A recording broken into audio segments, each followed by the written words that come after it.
사랑하는 영락교회 지체들에게 주 안에서 평화 인사를 전합니다. 오늘은 2024년 11월 21일 목요일입니다. 오늘의 묵상 본문은 이사야 56장 9절로 57장 10절까지의 말씀입니다. 오늘 본문 말씀 56장 9절부터의 말씀은 이렇게 시작합니다. 들의 모든 짐승들아, 숲 가운데의 모든 짐승들아, 와서 먹으라. 이스라엘 파수꾼들은 맹인이요 다 무지하며 벙어리 개들이라. 짖지 못하며 다 꿈꾸는 자들이요 누워있는 자들이요 잠자기를 좋아하는 자들이니. 들의 모든 짐승들아, 숲 가운데 모아 짐승들아, 와서 먹으라. 이스라엘 파수꾼들은 맹인이요. 지금 56장 9절부터의 톤이 완전히 바뀌었음을 알 수 있죠. 54장부터 53장에 메시아의 비밀의 말씀이 주고 54장부터 구원의 말씀, 위로의 말씀, 축복의 말씀이 선포되었는데 이제 56장 9절에서 완전히 말씀의 톤이 바뀝니다. 이것 때문에 이제 이 9절부터 57장으로 이어지는 말씀이 이제 어려운 것이죠. 그런데 이 말씀을 이제 이렇게 보는 견해가 있어요. 지금 57장에 들어가면 우상숭배에 대한 규탄, 그리고 몰지각한 목자들에 대한 그런 책망이 오늘 말씀 가운데 나오고 있는데 이것이 이제 므낫세 왕 때의 이야기다라고 보는 겁니다. 그래서 아직 예루살렘이 망하기 전을 시점으로 한 이야기다라고 보는 거죠.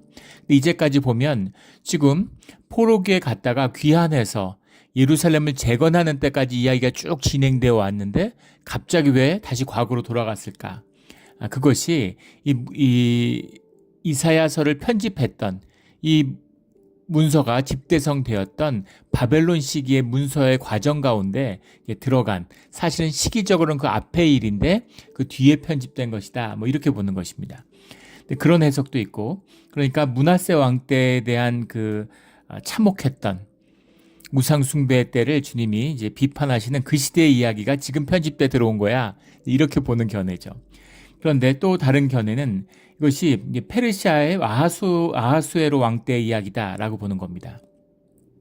왜냐하면 지금 문맥상 쭉 이 수룹바벨의 이야기에서부터 그 시대부터 쭉 늘어 에스라, 그래서 느헤미야 때까지 이야기로 쭉 말씀이 이어져 오고 있었는데 지금 이 이야기가 갑자기 과거로 돌아갔을 리가 없고 아하수에로 왕 때의 배경을 깔고 있는 것이다, 이렇게 보는 겁니다. 그래서 그렇게 보는 이유는 파수꾼들이라는 이야기가 이제 10절에 나오기 때문이죠. 느헤미야 때 성벽이 완성됐잖아요. 성벽이 완성됐으니까 망루를 세우고, 망루를 세웠으니까 파수꾼들이 있는 것이죠. 그래서 9절부터 12절까지 56장의 말씀은 이 예루살렘을 둘러싸고 있는, 팔레스타인 지역을 둘러싸고 있는 페르시아의 이제 아하수에로 왕이 흔히 뭐 23개의 왕을 거느렸다, 127개의 뭐 주도를 거느렸다, 이렇게 얘기하는데 그런 외곽에 있는 성곽 도시의 영주들이 호시탐탐 노리고 있는 그것을 상징하고 있다, 이렇게 보는 것이죠. 그렇게 본다 그러면 또 이해될 수 있죠. 이 이스라엘은 지금 뭐 아무것도 아니니까, 예루살렘 아무것도 아니니까 누구든 들의 모든 짐승들아, 숲 가운데 모든 짐승들아, 와서 먹으라. 먼저 보는 자들이 그들의 몫이다, 이런 뜻이 들어있는 거죠. 파수꾼들은 맹인이고 이걸 지켜야 되는데, 영적으로 깨어나야 되는데, 그런데 자꾸만 종교적으로 돌아가려고 하는 이제 그런 모습들을 이제 말씀하고 있는 거다. 그렇게 본다면 57장부터 나오는 얘기는 므낫세 때의 어지러움이 아니라 사실은 그 시대에 아하수에로 왕 때, 그때의 예루살렘의 어지러움을 이야기하는 것이다. 그 배경에는 아하수에로 왕, 이제 히브리 말로는 아하수에로라고 하죠. 그 에스더서에 나오기도 하고 또 뭐 다니엘서에 언급되기도 했습니다. 그리고 이제 그 헬라어로는 헬라어 역사에 많이 기록됐기 때문에 크세르크세스 1세다, 뭐 이렇게 하죠. 그런데 이 크세르크세스는 우리가 잘 알고 있는 것처럼 그 아버지 다리오 왕 때 마라톤 전쟁에서 패하고 심기일전에서 아들이 대병력을 일으켜서 뭐 그리스 역사 헤로도토스는 170만 명이었다 이러는데 좀 예전엔 과장이 심하잖아요. 뭐 실제는 한 20만 명 됐을 것이다, 뭐 이렇게도 이제 보기도 하고. 근데 뭐 20만 명의 군인이 가려면 적어도 100만 명 정도의 사람들 음식을 날라야 됐을 거기 때문에 이제 뭐 전체적으로 보면 그렇게 동원됐을 수도 있겠죠. 근데 결론적으로는 이 살라미스 해전에서 패하고 에게해 제어권을 잃어버리고 말죠. 근데 아무리 그래도 아무리 패했다 할지라도 정말 페르시아가 국력을 쏟아 부었으면 그리스가 당하지 못했을 거예요. 근데 거기서 이게 감초처럼 늘 나오는 바벨론의 반란이 일어나게 되죠. 그렇게 되니까 전쟁을 중단하고 돌아올 수밖에 없었습니다. 그리고 돌아와서는 이제 주색 잡기에 빠져서 살게 되는데 그때의 배경이 뭐 에스더다, 에스더서의 이야기다, 뭐 그렇게도 이야기하죠. 그런 시대인데 페르시아가 흔들린 거예요. 페르시아가 굳건하다면 위협이 없겠죠. 어떻게 다른 영주들이 다 페르시아 왕의 영토인데 그걸 노릴 수가 있겠어요. 그런데 그게 흔들리니까 이제 세상이 시끄러워지는 거죠. 요즘도 마찬가지죠. 지금 세상이 시끄럽고 분쟁이 많이 나는 이유는 미국의 국력이 지속적으로 약화되기 때문이죠. 미국이 약화되고 회복될 기미가 보이지 않죠. 미국이 지금 보면 1년 예산이 7조 달러인데 예산의 25%를 군사비로 쓰고 25%를 이 발행한 국채의 이자를 갚는데 예산의 25%를 씁니다. 어마어마한 적자 예산인데 이것이 조만간 30%로 늘어나고 지금 뭐 정권이 바뀌는데 감세를 내세우고 있잖아요. 감세를 하게 되면 이것이 이제 뭐 40%까지 치솟을 것이다. 뭐 앞으로 5, 6년 안에 40%로 치솟으면 무슨 얘기예요? 예산이 7조 달러면 뭐 한 3조 달러를 빚 갚는 데 써야 된다는 얘기입니다. 미국이 이제 파산 직전이다. 뭐 이런 얘기를 하죠. 그러니까 이런 상태로 유지할 수가 없어요. 그래서 예전에는 미국이 이제 일본이나 독일이나 이런 나라들이 계속 미국에서 큰 흑자를 내도 미국의 국채를 사주는 거죠. 중국도 그렇게 하는 건데 그 일종의 이제 세계가 돌아가는 원리 같은 거잖아요. 근데 중국이 세계 금융위기를 겪은 다음부터는 미국의 국채를 사는 게 아니라 흑자를 내면은 1대1로 사업이라는 걸 하는 거죠. 그래서 중국이 다른 마음을 먹고 있구나라고 이제 미국하고 이제 중국의 갈등이 격화되고 있는 거예요. 점점 더 격화되고 있죠. 그런데 미국이 진짜 국력이 세면 어떻게 이라크에서 전쟁이 일어나고 중동에서 이렇게 미국이 하지 말라는데 이스라엘이 계속 전쟁을 하겠습니까? 미국이 지금 이제 막 사면초가에 처해져 있는 거죠. 그런 이제 어려움 가운데 국내적으로도 국외적으로도 어려움이 있는 겁니다. 이런 것처럼 페르시아 제국이 무너진 건 아니지만 힘이 현격히 약화돼 있어요. 그러니까 바벨론도 꿈틀하고 이집트도 꿈틀하고 있는 거죠.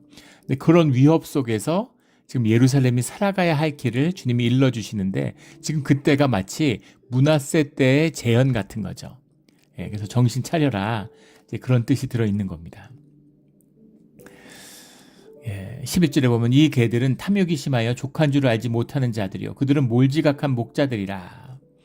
지금 백성을 제대로 이끌고 깨어 있어야 되는데 주님과 하나 되어야 되는데 그래야 이 어려움과 풍파 속에서 헤어날 수 있는데 또 흐려지고 있는 여기 오늘 표현해 보면 꿈꾸는 자, 누워있는 자들, 잠자기를 좋아하는 자들 같은 말이죠.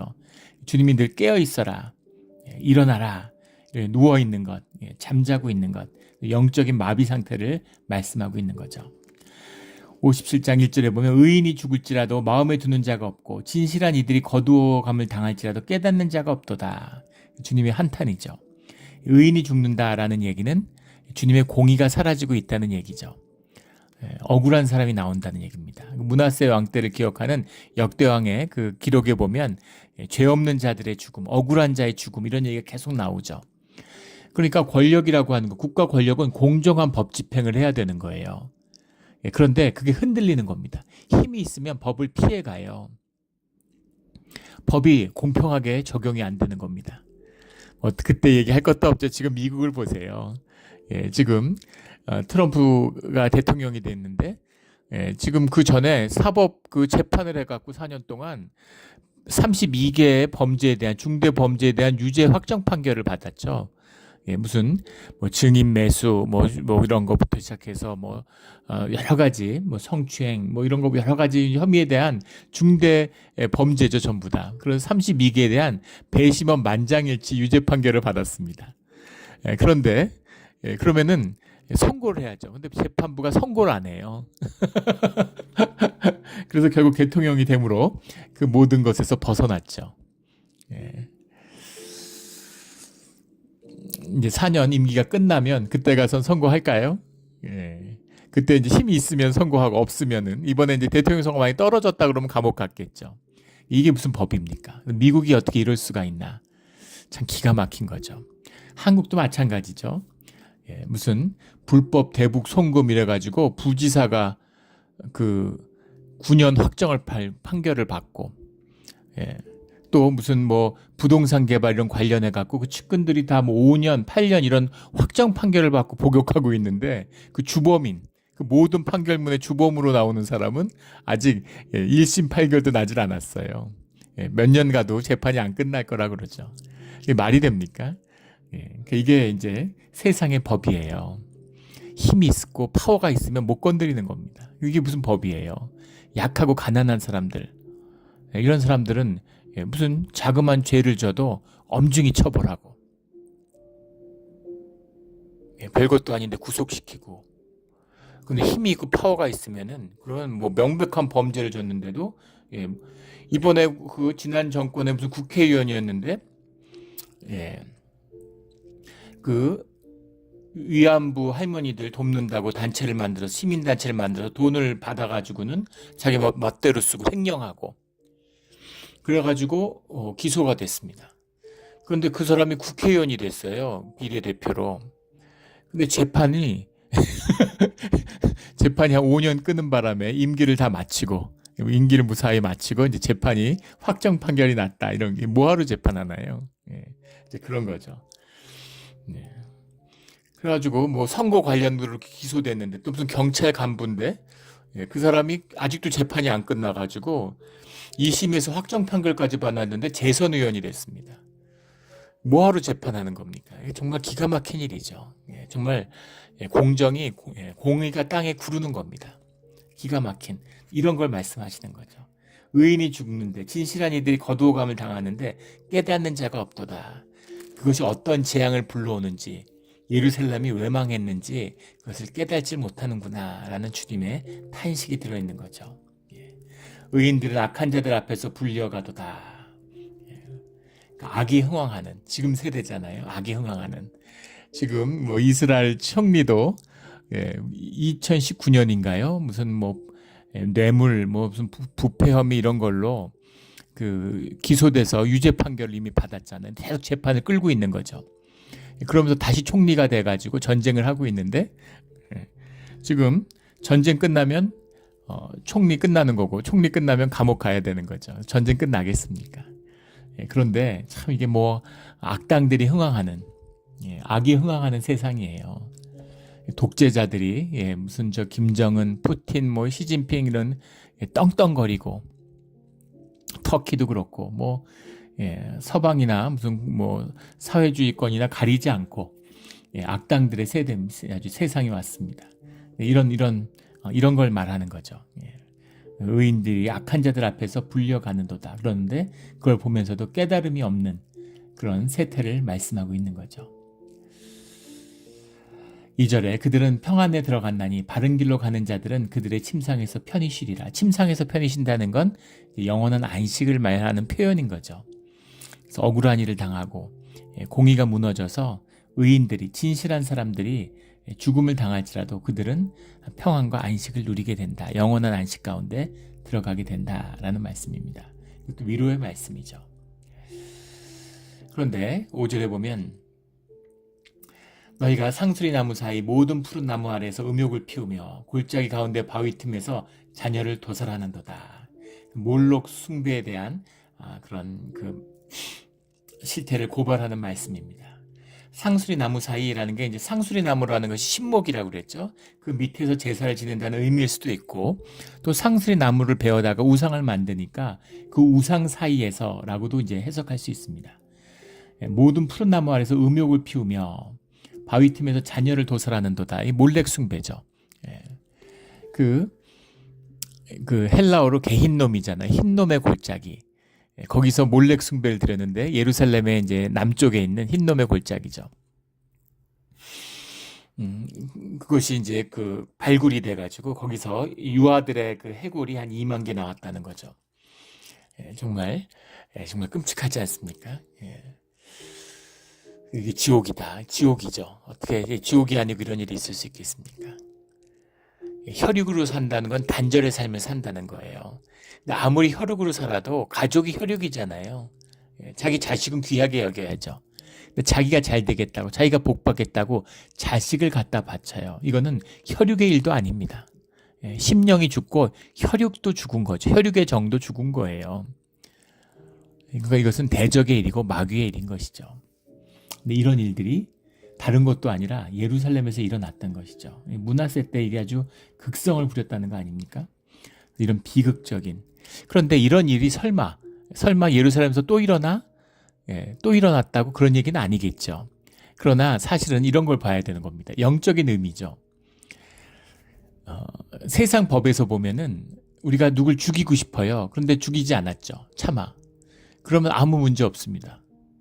근데 주님의 관점에서 보면 내가 누굴 죽이고 싶었어요. 그런데 죽이진 않았어. 근데 죽인 것과 죽이지 않은 게 아무 차이가 없이 다 살인하는 죄로 본 겁니다. 이게 영적인 의미죠.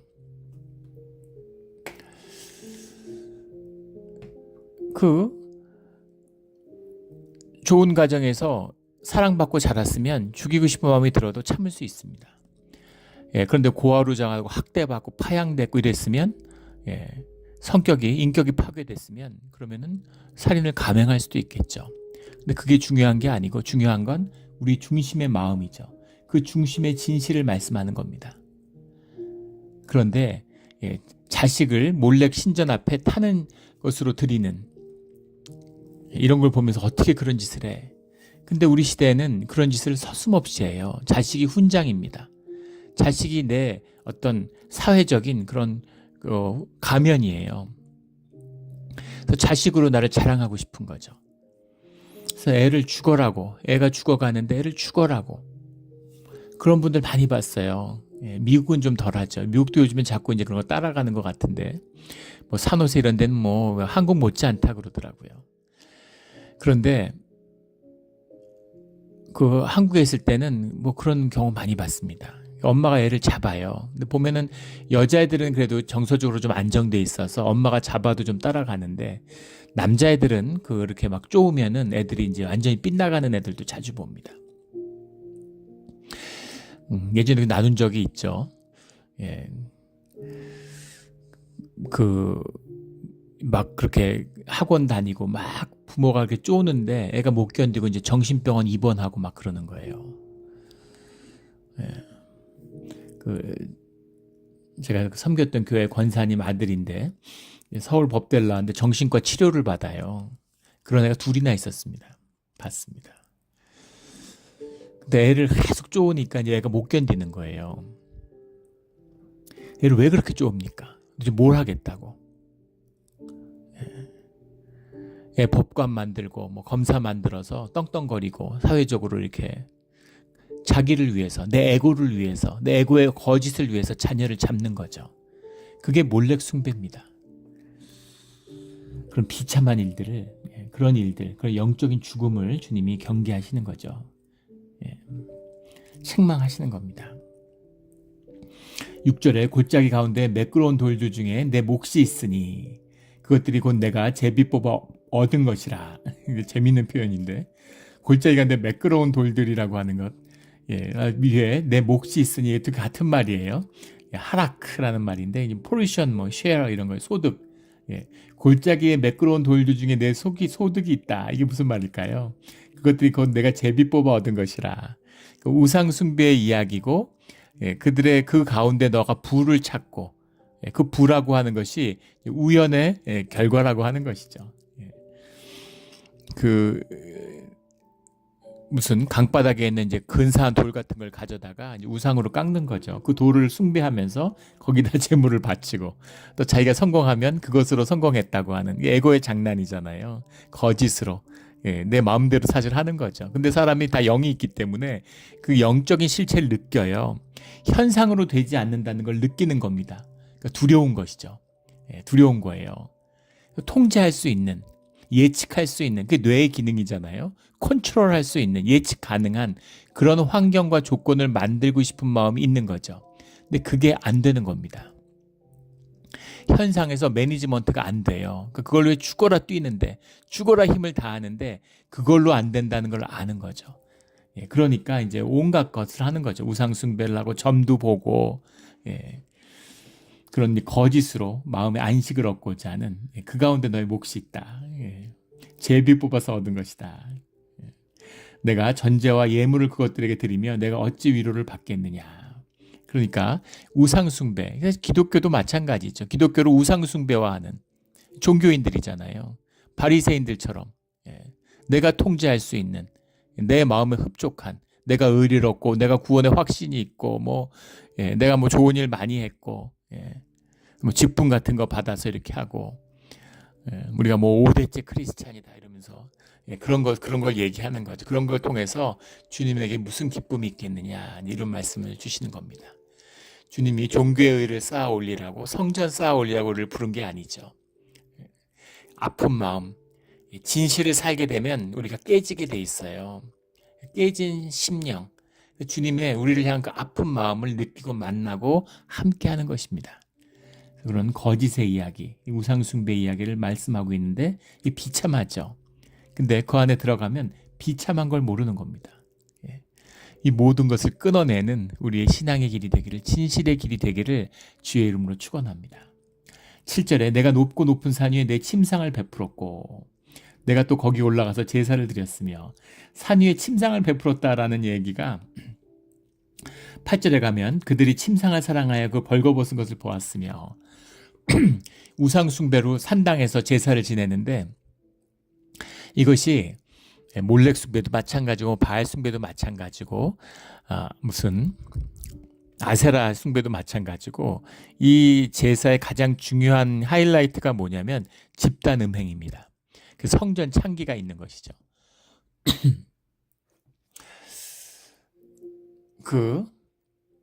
이걸 왜 끊기가 그렇게 힘들었을까? 한번 생각해 보세요. 요즘에 주일날 예배하는데 한국에서 여름 되면은 뭐 흠뻑쇼 이런 걸 한대요.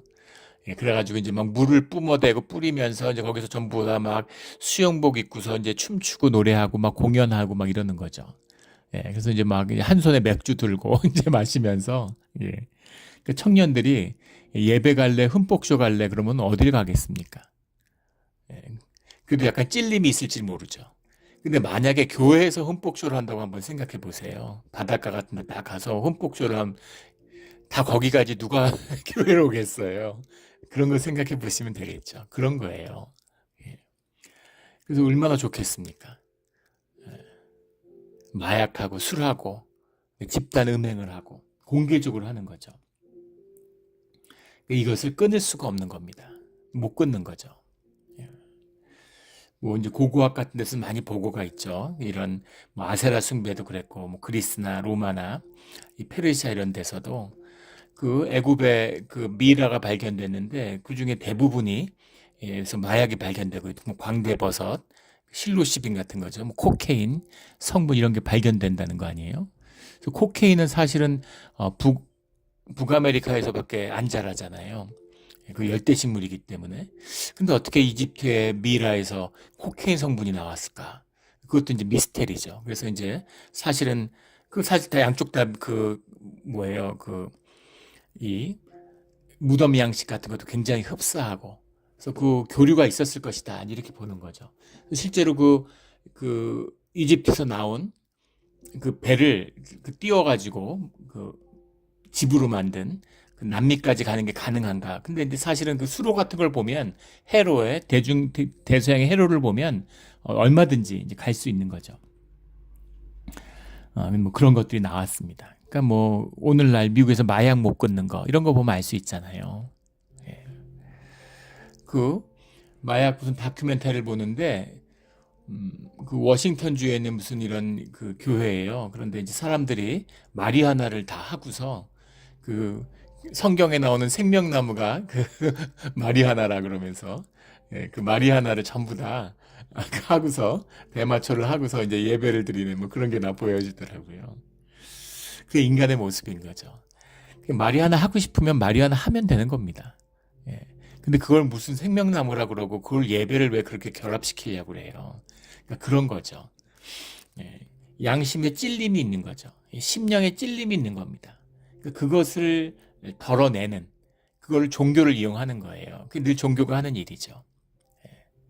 사람 죽이고 약탈하고 가면서 십자군이라고 그러고 원정, 주님의 의를 행하려고 하는 거라고. 그러면서 세상 못된 짓들 다 하고 다니는 것, 이런 것을 경계하시는 거죠.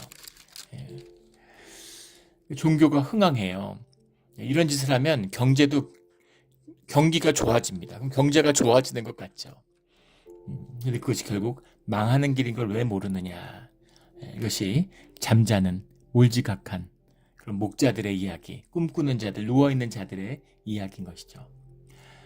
8절에 내가 또 내 기념표를 문과 문설주 뒤에 두었으며, 문에다가 우상을 세우는 거예요. 지금도 우리 뭐 타이 레스토랑이나 뭐 이런 데 가면, 인디안 레스토랑 이런 데 가면 다 이렇게 우상 같은 걸 해놓잖아요. 그런 걸 생각하시면 되겠죠. 그들이 침상을 사랑하며 그 벌거벗은 것을 보았으며, 내가 기름을 가지고 몰렉에게 나아가되 향품을 더하였으며, 내가 또 사신을 먼 곳에 보내고 수오레까지 내려가게 하였으며. 여기서 몰렉에게 나아갔다는 건 앞에 문맥을 받았기 때문인데, 멜레크라는 말이죠. 멜레크라는 말은 몰렉도 되지만 이제 왕도 됩니다. 뒤에 사신이 나오는 걸로 봐서는 앞에 나오는 몰렉 숭배가 아니라 이제 왕에게 보내는, 수오레까지 내려가게 하였으며, 이게 무슨 말일까? 그 자기 비하, 스스로 낮춤이 제일 밑바닥까지 갔다, 이런 얘기죠. 예루살렘의 그 이제 모습이, 비굴한 모습이 또 나오는 거죠. 이게 쓸 예루살렘의 비극이에요. 조금만 세상이 어려워지면 주변 나라들이 막 또 침략해 올 것 같고 분위기는 안 좋아지니까 바벨론이 또 일어나고 반역을 하고 이러니까 두려운 것이죠. 근데 페르시아는 또 비실비실하고 이러니까 사신을 또 애굽에 보내는 겁니다. 바벨론에 보내고, 이렇게 보내는 거죠. 아나톨리아 지방으로 또 보내고, 또 한번 살 길을 한번 열어보려고 하는 약소국의 비애죠. 외교로 살아야 되니까. 우리 대한민국 생각해보면 알죠. 늘 눈치를 보고, 미국에서 뭐 대통령 후보가 한마디 하면 트럼프 대통령이 100억 달러 받아내겠다고 그랬다고 해서 그것 때문에 막 벌벌 떨고, 너무 오버죠. 너무 오버 액션을 리액션이 나오는 거예요. 막 벌벌 떱니다. 한국도 국력이 있고 상호 서로 도와주는 게 있는 건데 그런데 너무 무서웠고 너무 떠는 거죠. 중국 눈치 보고, 러시아 눈치 보고, 일본 눈치 보고. 러시아가 나쁜 짓 하면 당연히 뭐라고 하고 항의하고 해야 되는데, 중국이 잘못하면 외교적으로 항의를 해야죠. 그런데 그걸 못하고 이렇게 계속 눈치 보고 막 이렇게 비굴하게 구는 정신적인 문제죠. 사실 그럴 게 하나도 없어요. 그럴 이유가. 우리가 보면 호주 같은 나라 보십시오. 중국하고 맞서가지고 서로 보복하면서 싸웠는데 결국은 중국이 손들었죠. 모든 규제를 풀고 화해를 한 겁니다. 근데 한국은 아직도 사드 보복 같은 말도 안 되는 일이죠. 주한 미군의 무장을 바꾸는 겁니다. 한국의 권한이 전혀 없어요. 미국이 뭘 무장하든 우리가 뭐라고 합니까? 그런데 그거를 문제 삼아서 미국한테 그런 보복을 해야 되는데, 그 중국의 그 아주 비열함과 치사함이죠. 힘을 쫓는 자들의 전형적인 모습입니다. 강한 자한테는 꼼짝 못하고 약한 사람들은 짓밟으려고 들고, 한국에다가 막 보복을 했어요. 그걸 아직도 풀지 못하고 있죠. 사실은 같이 보복하면 중국 경제도 파탄 난다고 그러죠. 세계 시스템 반도체하고 메모리 반도체로 양분될, 메모리 반도체 거의 대부분을 한국이 장악하고 있죠. 그거 끊으면 중국 경제도 파탄이라는 거예요. 그런데 물론 뭐 중국 파탄 내서 한국에 좋을 게 없지만 과도하게 이렇게 막 눈치 보고 어려워하는 그런 모습들, 그런 게 이제 예루살렘과 이스라엘에도 있는 것이죠. 그래서 또 사신이 떠나는 겁니다. 이것도 이렇게 대비를 하려고. 근데 그런 짓 하지 마, 이런 주님의 말씀인 거죠. 살 길이 내게 있는 걸 왜 보지 못하냐? 왜 그걸 보지 못하냐? 어떻게든 살아보려고. 그런데 주님은 보지 못하는 거죠. 주변은 돌아보면서 하늘은 바라보지 못하는 겁니다. 사실은 우리의 모습이죠. 주님께 기도하고, 뭔가 어려운 일 있으면 주님께 기도하고 간구해야 되는데, 어려운 일 있으면 주님께 나와서 기도해야 되잖아요. 그런데 어려운 일 있으면 기도를 못 와요. 정신이 없고 분주한 거죠. 그럼 그 전에 기도한 건 뭡니까? 그런 거예요. 그래서 기도하는 자들이 되고 주님께 간구하는 자들이 돼야 된다는 겁니다. 80년 동안 성벽을 뭐 그렇게 침탈을 당하고 그러는데도 자기 집 담벼락 높이니라고 예루살렘의 성벽을 못 쌓는 겁니다. 근데 에스라가 와서 말씀이 회복되고 그 다음에 느헤미야가 와서 서로 합쳐진 마음으로 성벽을 쌓기 시작하니까 80년을 못 쌓았던 걸 52일 만에 쌓을 수 있는 거죠. 할 수 있는 거예요. 할 수 있는 건데 못하는 겁니다. 서로 분열돼 있고 마음이 무너져 있고 두려움 앞에 무릎을 꿇는 것이죠. 이게 우리 삶의 본질적인 문제겠죠. 10절에 내가 길이 멀어서 피곤할지라도 헛되다 말하지 아니하면 내 힘이 살아났으므로 쇠하여지지 아니함이라. 예. 이제 좀 살만해진 거죠. 예. 이제 뭔가 좀 추스리고 해볼 만한 겁니다. 예. 그래가지고 힘이 좀 살아나니까 이거 좀 해볼까 뭐 이러는 거예요. 아무것도 없을 때는 주님께 매달리죠. 주님 좀 살게 하십시오. 살려주십시오 주님 하고 매달리는데 좀 살만하고 돈도 저축도 하고 예, 뭐 집도 한 잔 마련하고 뭐 이렇게 되면은 이걸로 뭘 좀 해볼까 이렇게 해볼까 저렇게 해볼까 이러면서 삶을 도모하면서 내 삶을 내가 컨트롤하고 지지해 보려고 하는 이제 그런 모습이 나타나는 것이죠. 이것이 예루살렘의 모습인 겁니다. 우리 삶의 모습이기도 하죠. 예. 주님과 함께 살아가는, 말씀으로 살아가는, 주님과 교제하면서 살아가는 이것이 우리의 삶의 기둥이고 성벽이고 요새고 소망이고 꿈이 되어야 되는 거죠. 조금만 좋아져도 그걸 잃어버리는 참 안타까운 이야기지만 또 우리의 고백이고 내 고백인 것도 같아요. 어렵고 힘들 때 열심히 주님께 기도하는데 지나가고 나면 감사의 마음을 잃어버리고 주님과 함께하는 것이 신앙의 중심인데 우리가 이 땅을 사는 이유고 보내심을 받은 이유인데 힘들 땐 주님을 찾고 좋을 땐 주님을 찾지 않으면 우리를 인도하시는 주님의 뜻은 어디로 우리를 인도해 주시겠습니까? 우리 감사절을 앞두고 있는데 감사주의를 우리 마음 가운데 감사와 기쁨이 회복되는 주님을 다시 만나는 감사를 통해서 그런 2주간이 되기를 예수 그리스도 이름으로 축원합니다. 아멘. 기도드리겠습니다. 하나님 아버지 감사합니다. 귀한 말씀을 주시고 우리를 말씀으로 인도해 주시니 감사합니다. 오늘 주신 말씀처럼 우리 가운데에는 거짓이 있습니다. 우리 가운데에는 우상을 사랑하는 마음이 있습니다. 우리 가운데는 남보다 높아지고 싶은 마음이 있습니다. 주님, 그 마음을 낮추시고 이 마음을 낮출 수 있는 분도 주님밖에 없음을 저희가 압니다.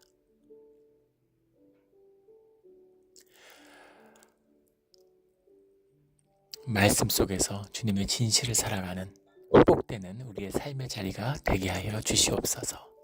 감사하며 예수 그리스도 이름으로 기도드렸습니다. 아멘.